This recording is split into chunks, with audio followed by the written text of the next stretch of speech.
Ahir regiment बनने के विरोध में बकवास करते हैं और पूछते हैं कि अहीरों ने इस देश के लिए किया ही क्या है, यादवों ने देश हित में कब बलिदान दिया। तो सुनो बे, 1965 का वह जंग, रिंग कैंटूर की लड़ाई, जब यदुवंशियों ने अपने लहू से दरा को रंग कर हाजी पीर पर तिरंगा लहराया था। जब सिखों, डोगरों, जाटों से हाजी पीर का मोर्चा न टूट सका, तब मेजर दयाल ने अहीरों को ललकारा और किशन महाराज की जय के युद्ध घोष के साथ आमने सामने की लड़ाई में अहीरों ने पठानों को मार मार कर खदेड़ दिया और हाजी पीर पर अपना तिरंगा फहरा दिया।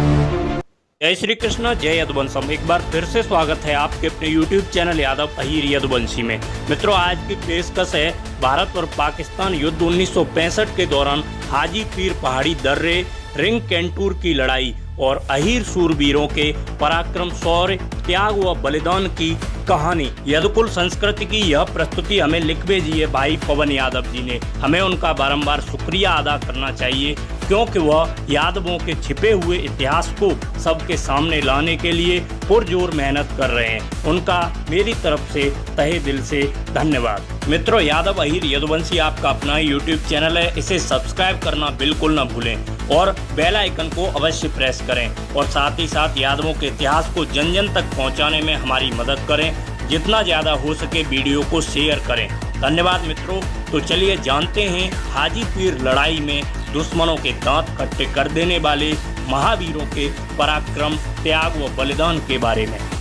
हाजी पीर का सामरिक महत्व ये था कि अगर इस दर्रे पर किसी का कब्जा हो तो श्रीनगर और पुंछ की दूरी मात्र 50 से 55 किलोमीटर रह जाती है। अगर ऐसा न हो तो पुंछ से श्रीनगर जाने के लिए पहले जम्मू जाना पड़ता है, फिर वहां से श्रीनगर और वहां से उरी। ये रास्ता करीब 600 से 650 किलोमीटर का होता है। ब्रिगेडियर अरविंदर सिंह इस मिशन का नेतृत्व कर रहे थे और उनके साथ थे वीर अहीर योद्धा।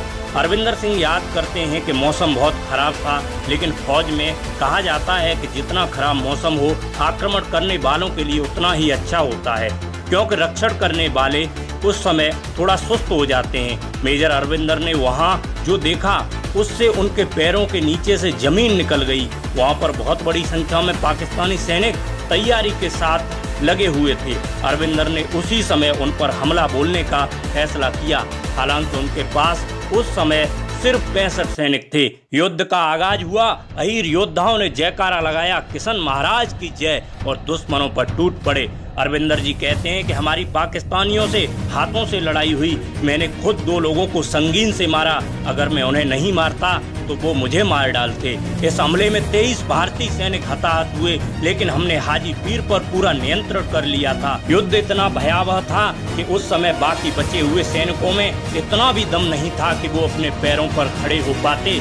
उस मंजर को याद करते हुए अरविंदर जी कहते हैं कि मेरे ऊपर एक ग्रेनेड फेंका गया था और मैं नीचे गिर गया। मेरे पैर का एक हिस्सा उड़ गया, लेकिन ताज्जुब की बात थी कि मुझे बिल्कुल दर्द नहीं हो रहा था, जबकि मेरा घाव इतना गहरा था कि मुझे अपनी हड्डी तक दिखाई दे रही थी। ऐसे होते हैं हमारी सेना के बहादुर सिपाही जो खुशी खुशी अपने प्राणों की आहुति दे देते हैं, किंतु हार नहीं मानते, दुश्मन के सामने कभी झुकते नहीं हैं। और वीर अहीरों की तो बात ही अलग है। युद्ध की एक और घटना का जिक्र करते हुए अरविंदर सिंह जी कहते हैं कि जब वे युवा कमांडर होने के जोश में एक साहसी अहीर यदुवंशी हवलदार उमराव सिंह यादव के नेतृत्व वाली गश्ती दल से आगे निकल गए थे, तो उमराव सिंह यादव ने उन पर बंदूक तान दी और कहा, पीछे हट जाओ, तुम्हारी हिम्मत कैसे हुई मुझसे आगे जाने की।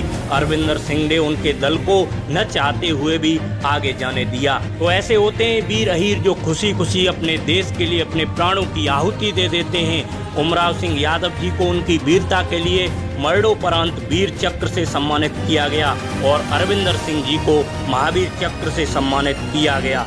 मैं ऐसे वीर योद्धाओं को बारंबार नमन करता हूं और आपसे एक रिक्वेस्ट करता हूं